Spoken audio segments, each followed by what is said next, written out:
Exactement, 12h02 dans nos studios et sur l'ensemble du réseau synchronisé de Sud FM. Avant tout, toutes nos excuses pour ce léger retard. La une de l'actualité, pas de reprise des enseignements apprentissages ce 25 juin au lycée Seydou Nourou Tall. Une décision du comité d'alerte de veille qui met à nu des manquements notés dans le dispositif. Le protocole sanitaire n'est pas respecté. L'école souffre de manque criard d'eau. Épidémie de coronavirus, le seuil des 6000 cas franchis ce mardi, 64 nouvelles contaminations révélées par le ministère de la Santé et de l'Action sociale. 3 nouveaux décès liés à la Covid-19 enregistrés. Le point du jour avec le directeur de cabinet du ministre de la Santé et de l'Action sociale, Dr Aloyse Waly Diouf. À Ziguinchor, la résurgence de la maladie inquiète les autorités. Une vingtaine de cas détectés ces derniers jours. Le 23 juin 2011, les forces vives de la nation, partis politiques, sociétés civiles, syndicats et activistes étaient descendus dans la rue pour dire « Ne touche pas à ma constitution ». Protestation populaire pour s'opposer à la décision du président Wade d'imposer le quart bloquant. 9 ans après, que reste-t-il de ce mouvement, de son esprit et de son dynamisme? Les Sénégalais se prononcent, rien que de la déception selon Thierno Bocoum. Le président Sall a fait sienne les acquis, répond Zatormey sur ce mouvement du 23 juin. Vous aurez à écouter Momar Diong, analyste politique. Il sera l'invité de la rédaction.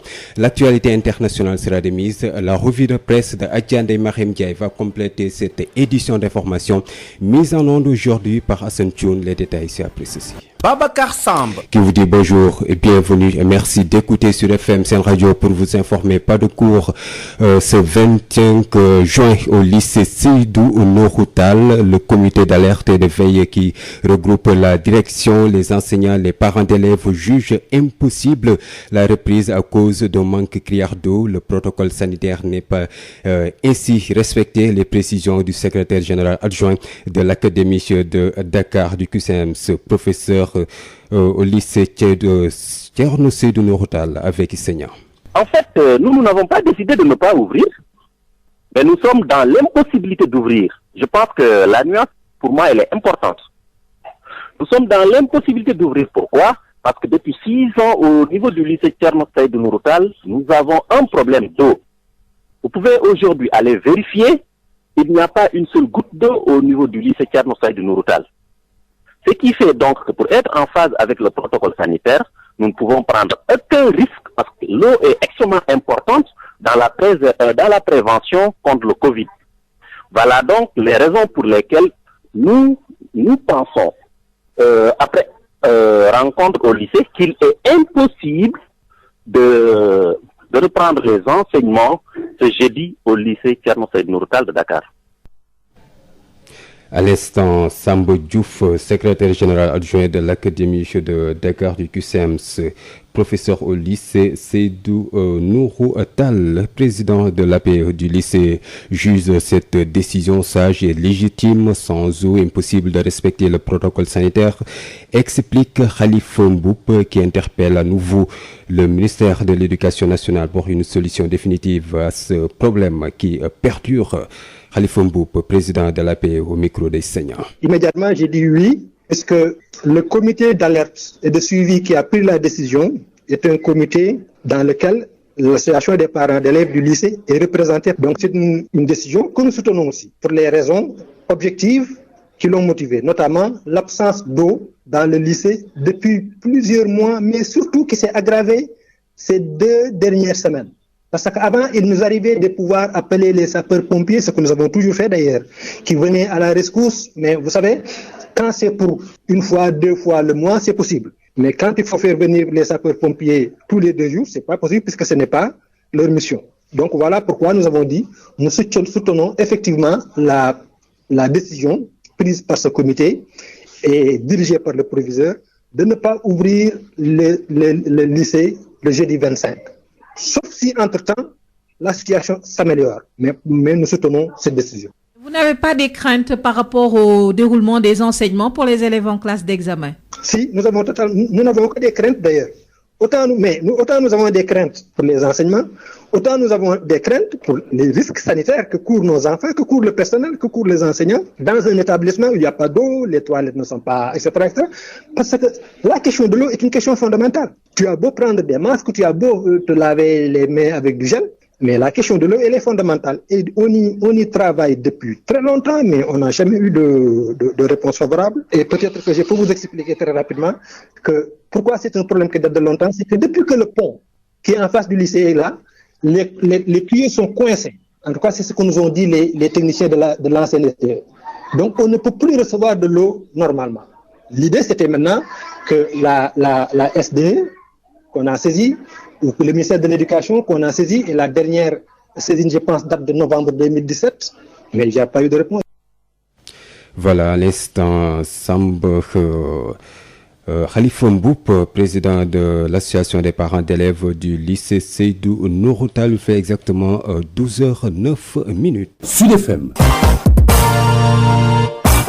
Parlons de la pandémie de Covid-19 et puis en chiffres, le cap des 6034 cas franchis au Sénégal, 64 nouvelles contaminations révélées ce mardi par le ministère de la Santé et de l'Action sociale. 3 nouveaux décès sont à déplorer, ce qui porte le bilan macabre à 89 morts.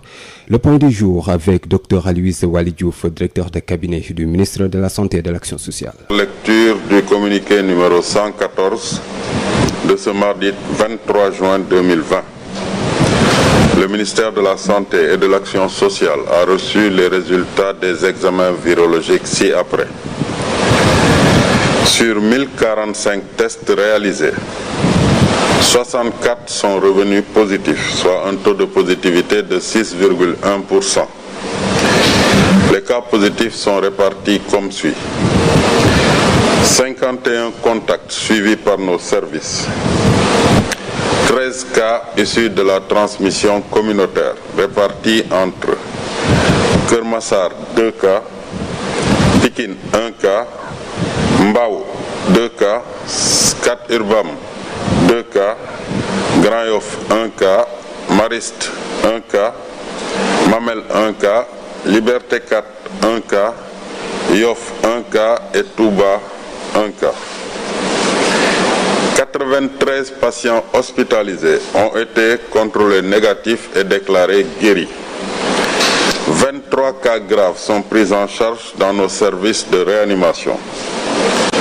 3 nouveaux décès liés à la Covid-19 ont été enregistrés dans nos structures ce lundi 22 juin 2020. L'état de santé des autres patients est stable. À ce jour, 6034 cas ont été déclarés positifs, dont 4046 guéris, 89 décédés et donc 1898 sous traitement.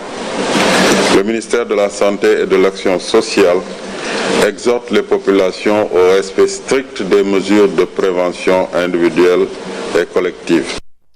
Dr Aloyse Waly Diouf, directeur de cabinet du ministre de la Santé et de l'Action sociale. À Ziguinchor, la Covid-19 étend ses tentacules dans la région. Une vingtaine de cas sont détectés ces derniers jours. Cette résurgence de la maladie dans la région inquiète les autorités sanitaires, ces autorités qui déplorent le relâchement des populations. Ignace Dey. Une vingtaine de cas de Covid-19 détectés dans la région ces derniers jours. Le coronavirus gagne du terrain à Ziguinchor. Aux 19 cas positifs enregistrés dans la région, le temps d'un week-end entre vendredi et dimanche s'ajoutent 8 autres cas détectés lundi dans la région, portant à 27 cas positifs enregistrés en 4 jours dans la région de Ziguinchor. De quoi inquiéter sérieusement dans une région où l'assouplissement des mesures engendre des conséquences néfastes. Les autorités sanitaires interpellées sur la recrudescence de ces cas positifs de Covid-19 à Ziguinchor ces derniers jours parlent de relâchement.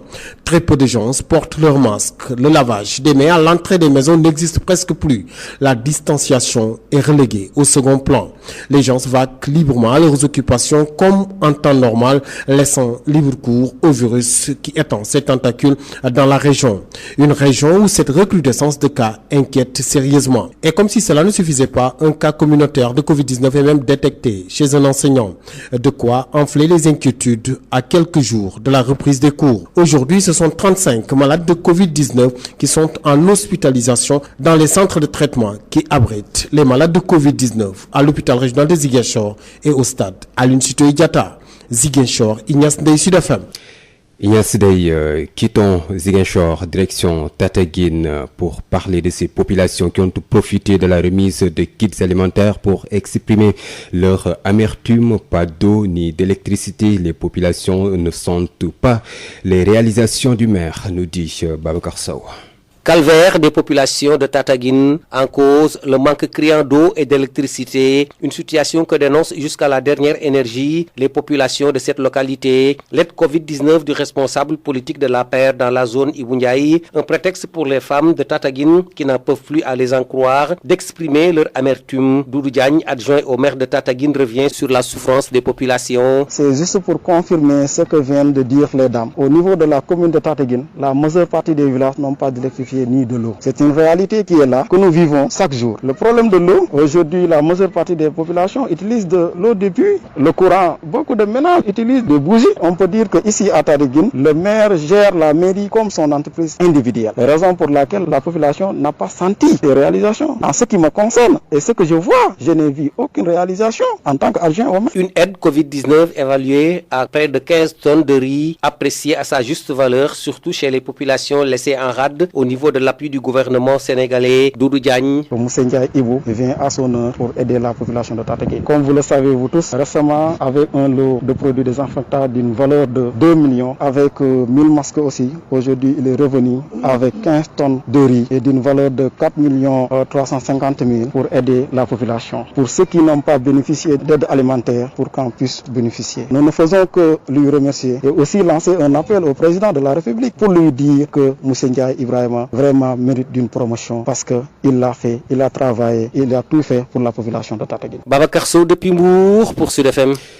Dans la commune de Léona, département de Louga, des habitants de Ndialègne menacent de barrer la route, moins pour se faire entendre. La localité enclavée manque presque de tout, pas d'eau, pas d'électricité, les infrastructures de base font défaut, l'accès y est difficile. Les habitants ont transformé la place du village en mur de lamentation, nous dit Lamine Guessama. Situé dans la commune de Léona, dans l'arrondissement de Sakal, département de Louga, Ndialègne est d'accès difficile. Une piste trop sablonneuse et très sinueuse, quasi impraticable, mène à cette localité vieille d'un siècle et demi. L'enclavement n'est pas le seul problème du village. Les 10 500 âmes qui y vivent sont toujours dans les ténèbres. Amadou Diop et du village de Ndialègne. Ce que vous voyez là-bas, il n'y a même pas de latérite. C'est une piste sablonneuse. Quand on a une autre production, les charrettes ne peuvent même pas emprunter cette route. On est obligé de faire des déviations, prendre l'ancienne route qui mène Potou à Ndialègne, qui fait des 7 km. Nous déplorons vraiment,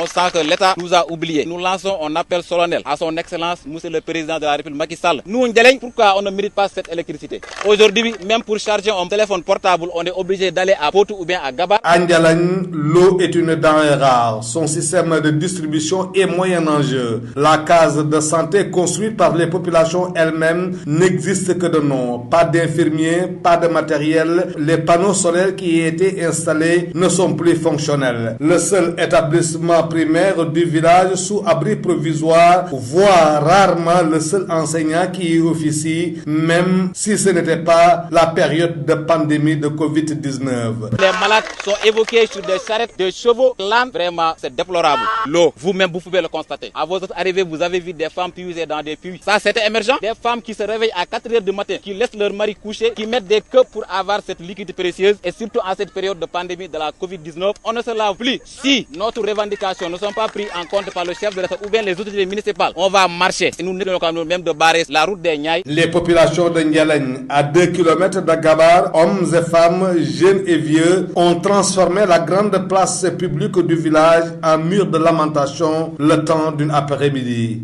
Lamine Gueye, Saman Louga, Sud FM. Lamine Gueye Samane, les universitaires de la Cité des enseignants de Mermoz, le comité de lutte pour la préservation du littoral et les citoyens actifs pour la protection de l'environnement et du littoral organisent cet après-midi à 17h précise un sit-in sur la corniche ouest, manifestation pour dire non à l'accaparement, l'occupation irrégulière et outrancière des terres du domaine national. Le site juste poursuit son mouvement de grève qui prend fin demain. 72 heures, c'est le mot d'ordre décrété pour exiger le respect des engagements signés avec le gouvernement.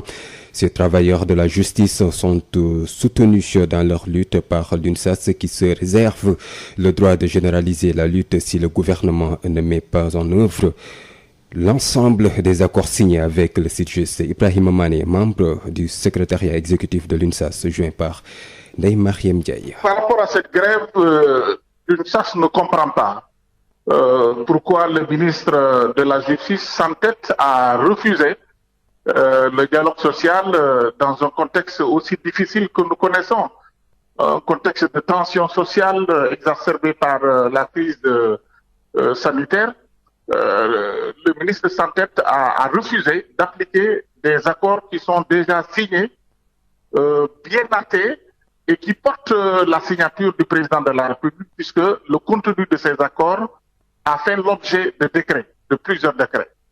Il reste simplement que le ministre de la Justice doit, qu'il publie ces décrets dans le journal officiel et permettre l'application de ces décrets-là.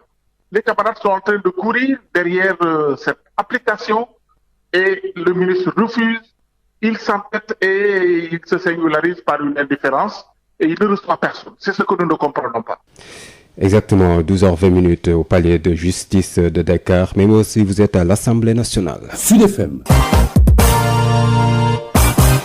Le 23 juin 2011, les forces vives de la nation, partis politiques, sociétés civiles, syndicats et activistes étaient descendus dans la rue pour dire « Ne touche pas à ma constitution », protestation populaire pour s'opposer à la décision du président Wade d'imposer le quart bloquant. 9 ans après, les Sénégalais se souviennent de la date du 23 juin et du projet de réforme constitutionnelle du président d'alors, même si les souvenirs restent amers. Il demande au gouvernement actuel de ne pas oublier le but de cette manifestation qui était de faire respecter la Constitution et la démocratie. C'est un micro-trottoir réalisé par Adi Fatouba. Non, je ne crois pas que le combat a été gagné, franchement. Je ne crois pas que le combat a été gagné parce que 9 ans plus tard, on revoit les mêmes failles gouvernementales, les mêmes erreurs aussi. Ce n'est pas trop important. Je pense que le combat a été nul puisqu'on se battait pour une chose et on en a créé une autre. Donc ça n'a pas été trop rentable pour la population. Démocratie yàgg na fi te askan bi yàgg nañ xeex lu bëri daal côté boobu noonu. Je crois bien qu'il est très important de choisir ses dirigeants. Franchement, il est très important de choisir ses dirigeants. Ne pas élire quelqu'un juste parce que le gars me plaît ou il a fait ceci pour sa région ou cela. Il faut vraiment qu'on réévalue les critères d'élection présidentielle. Parce que élire quelqu'un qui va 2 ans après revenir sur ses paroles et dire du wah-wahret, c'est pas trop important, quoi, franchement. C'est pitoyable même. Donc, il faut que la jeunesse sénégalaise puisse prendre ses parts de responsabilité concernant certaines choses. Donc, ne pas dire que je suis apolitique, je suis contre la politique, donc je ne vais pas voter, je ne vais pas faire ceci, cela. La politique, si tu t'en occupes pas, la politique s'occupe de toi. Donc, il faut vraiment que la jeunesse soit consciente. La 9 du 23 juin célébrée ce mardi dans un contexte de revendications sectorielles. Selon le journaliste analyste politique, il n'y a pas encore cette convergence de lutte et cette masse critique pour créer un rapport de force. Momar Diong est joint par El Hadj Malick Ndiaye. Écoutez, pour ce contexte-ci, on est en train d'assister à des revendications qui me paraissent très sectorielles.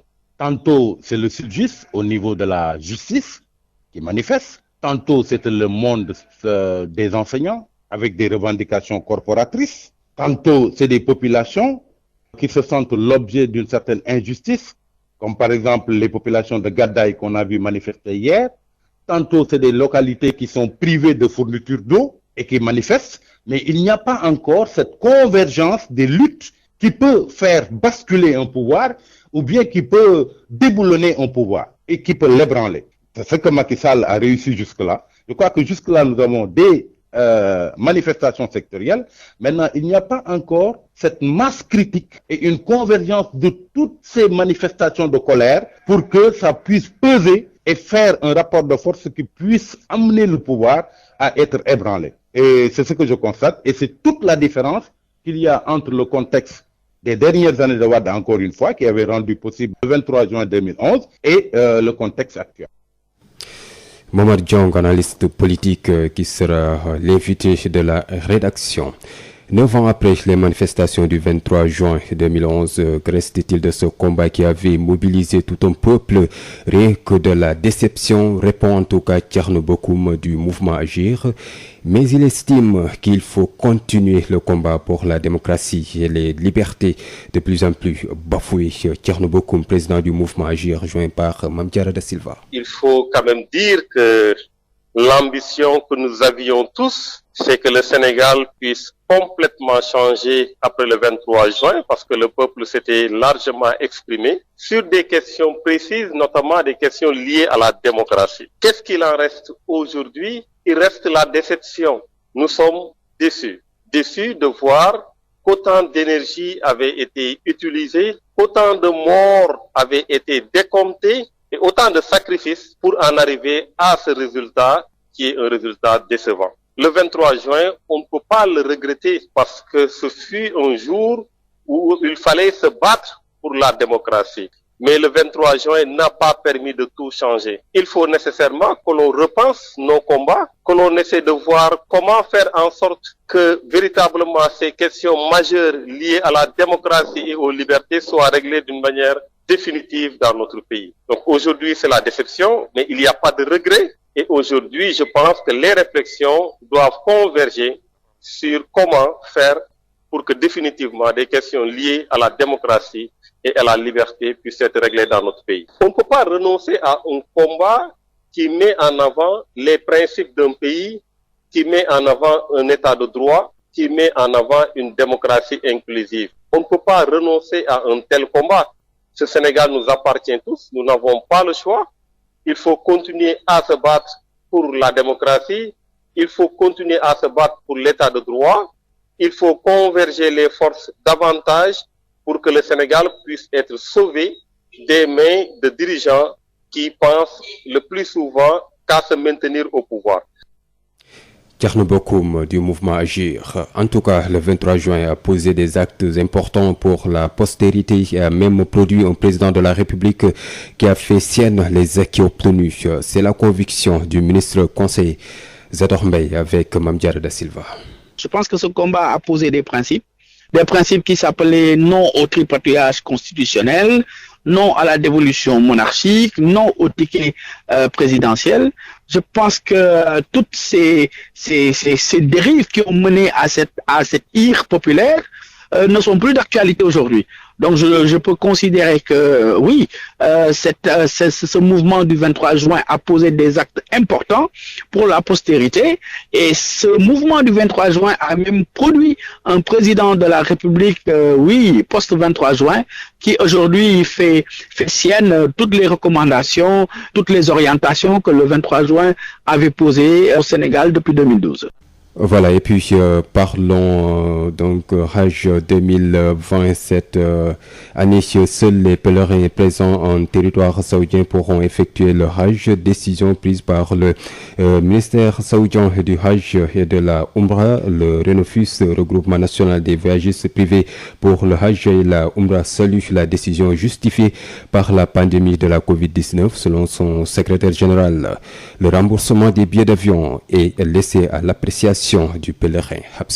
Le Hajj de cette année va se tenir avec la participation d'un nombre limité de pèlerins qui résident déjà en Arabie Saoudite. Cette décision des autorités saoudiennes est saluée par le regroupement national des organisateurs privés pour le Hajj et la Umrah. Son secrétaire général, Mamadou Gueye. C'est une décision que l'on attendait, mais également une sage décision prise parce que les Saoudiens se soucient du bien-être des pèlerins, des hôtes qui viennent pour effectuer le pèlerinage. Donc, vu la propagation de cette pandémie, vraiment c'est sage et c'est très bien d'avoir pris cette décision de limiter le Hajj aux Saoudiens, mais également aux résidents qui vivent en Arabie Saoudite. Cette décision aura un impact certain sur les activités des voyagistes. C'est-à-dire que nous avons commencé à faire des démarches pour l'organisation du Hajj depuis bien longtemps. D'habitude, nous faisons par anticipation. Pour avoir de bons services, il faut très tôt louer des avions, il faut très tôt réserver des hôtels. Vous comprenez? On avait déjà effectué toutes ces opérations. Si maintenant, à ce moment précis, on fait savoir que le Hajj ne sera plus organisé,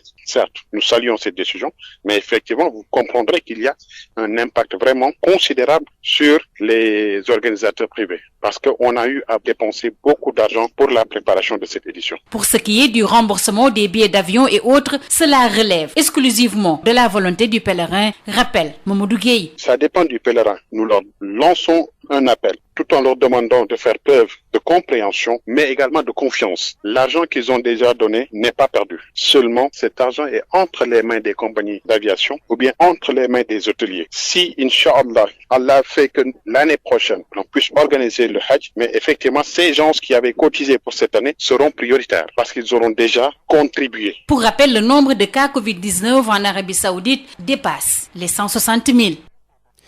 Habs Ilmanouane, nécrologie dans cette édition, rappelage du Khalif général de Touba Sanokho, c'est dans la commune de Ndiafat.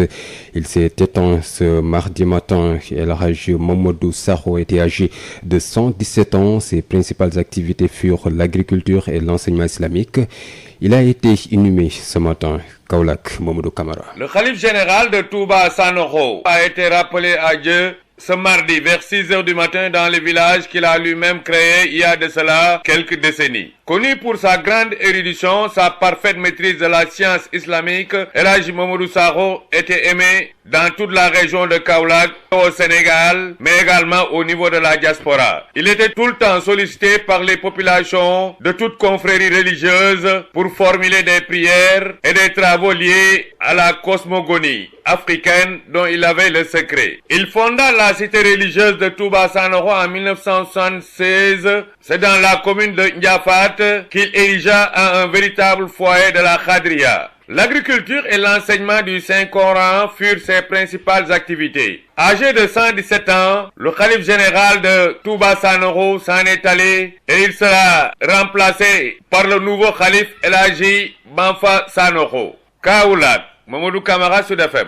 Mamadou Kamara, exactement 12h30 à Touba Sanokho. GMT +1, si vous êtes en Tunisie, vous pouvez nous écouter via www.sudfmsenradio.com.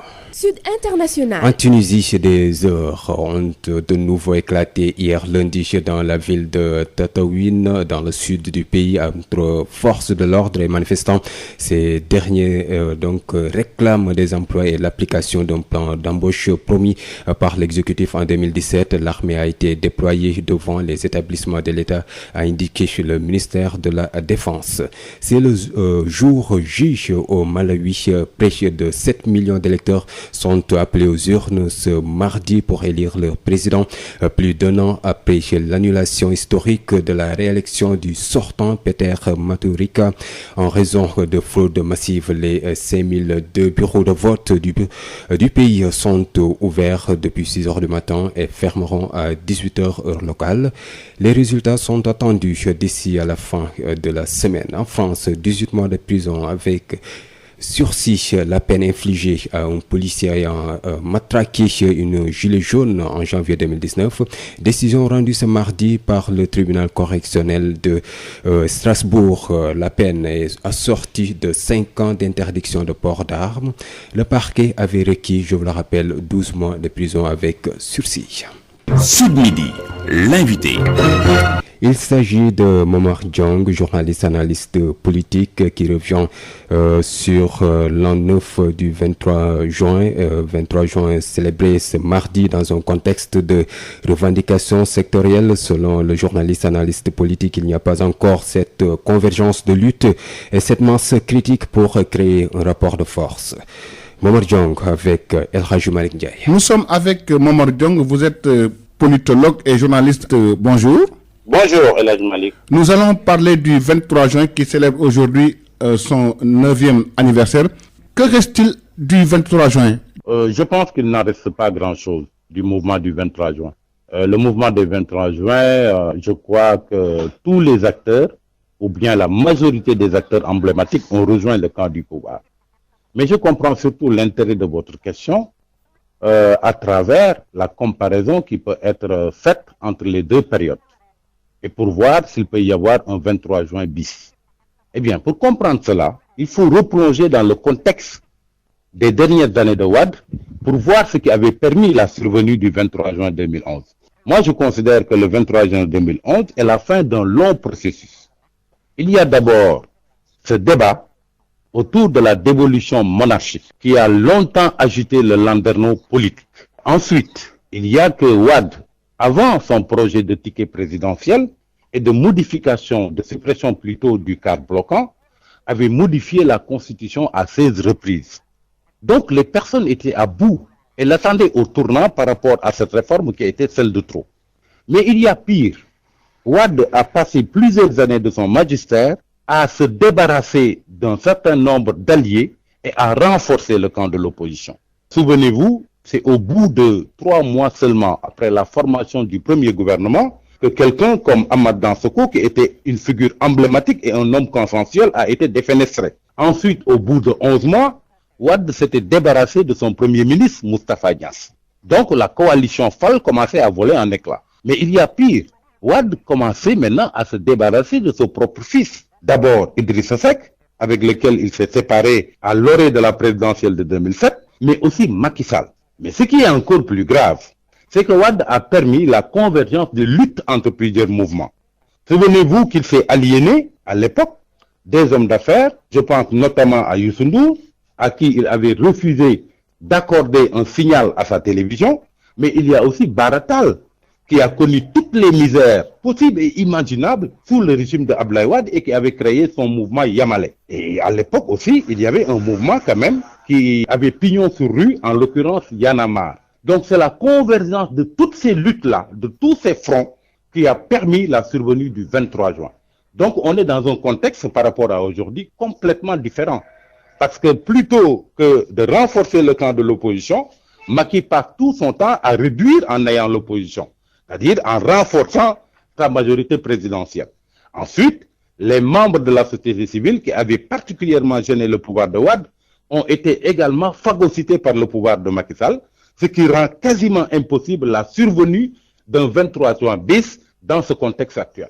Momar Diong, aujourd'hui, il y a un contexte assez particulier marqué par le bradage du littoral, la mauvaise gestion de la riposte contre la Covid, le scandale du pétrole et du gaz, mais surtout la gestion des libertés. Peut-on s'attendre dans ce contexte à un 23 juin bis? Écoutez, pour ce contexte-ci, on est en train d'assister à des revendications qui me paraissent très sectorielles. Tantôt, c'est le SYTJUST au niveau de la justice qui manifeste. Tantôt, c'est le monde des enseignants avec des revendications corporatrices. Tantôt, c'est des populations qui se sentent l'objet d'une certaine injustice, comme par exemple les populations de Gadaï qu'on a vu manifester hier. Tantôt, c'est des localités qui sont privées de fourniture d'eau et qui manifestent. Mais il n'y a pas encore cette convergence des luttes qui peut faire basculer un pouvoir ou bien qui peut déboulonner un pouvoir et qui peut l'ébranler. C'est ce que Macky Sall a réussi jusque-là. Je crois que jusque-là, nous avons des manifestations sectorielles. Maintenant, il n'y a pas encore cette masse critique et une convergence de toutes ces manifestations de colère pour que ça puisse peser et faire un rapport de force qui puisse amener le pouvoir à être ébranlé. Et c'est ce que je constate. Et c'est toute la différence qu'il y a entre le contexte des dernières années de Wade, encore une fois, qui avait rendu possible le 23 juin 2011 et le contexte actuel. Comment Macky Sall a réussi à phagocyter le mouvement du 23 juin? Souvenez-vous, Macky Sall, dans l'entre-deux tours, quand il avait rendu visite au mouvement Y'en a marre, il avait dit que jamais, lui, il ne voudrait avoir, une fois au pouvoir, un Y'en a marre devant lui. Et il s'est employé à le faire. Et ensuite, la deuxième chose que Macky Sall a réussi, c'est qu'on peut tout dire de Benno Bokk Yakaar, mais la longévité de Benno Bokk Yakaar est exceptionnelle et remarquable par rapport, par exemple, à une coalition de la même dimension que Benno Bokk Yakaar, en l'occurrence les FAL. Je vous ai dit que les FAL en 2000 avaient commencé à voler en éclats au bout de 3 mois. Alors que Macky Sall a quand même réussi à solidifier et à garder uni le Benno Bokk Yakaar jusque-là. Ça, c'est la première chose. La deuxième chose, c'est que Macky Sall a muselé un certain nombre d'acteurs. D'abord, des acteurs de la société civile qui ne peuvent plus maintenant faire jonction les politiques. C'est-à-dire, il a coupé la passerelle entre ces personnalités de la société civile et les politiques.